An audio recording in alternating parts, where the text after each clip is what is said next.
السلام علیکم، میرا نام عدنان رضا خان ہے اور جناب آج بھی ڈمپر نے 5 افراد کو کچل دیا شہر کراچی لاوارث۔ تو بھائی یوں تو حادثات جو ہے کراچی میں روز رونما ہوتے ہیں، لیکن گزشتہ ماہ جنوری سے اور 5 فروری تک جو ہے اس ٹائم جو ہے 70 سے 75 لوگوں کو ڈمپر ٹرک ٹرالر اور بس نے کچل دیا، جس میں ڈمپر کا ریشو زیادہ ہے۔ اچھا، اس تناظر میں جو ہمارے ادارے ہیں وہ کہاں پر ہیں؟ ہماری جو پولیس ہے، آئی جی ٹریفک صاحب کہتے ہیں کہ وہ ڈمپر دیکھ کے آپ سائڈ پکڑ لیں، تو بھائی کتنی سائڈ پکڑیں گے کراچی والے؟ یہ تو روز کا ہو گیا کہ اب تک کے جو ریشو ہے وہ 70 سے 75 لوگ جو ہے وہ ابدی نیند سو چکے ہیں۔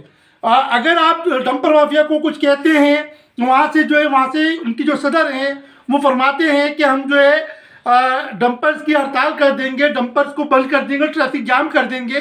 تو میں یہ تنقید نہیں کر رہا، لیکن ایک سوال کر رہا ہوں کہ آیا ہمارے جو ادارے ہیں، ہمارے جو پولیس والے ہیں، وہ اتنے بے بس ہو چکے ہیں اس مافیا کے آگے کہ ان کو جو ہے لگام نہیں دی جا رہی؟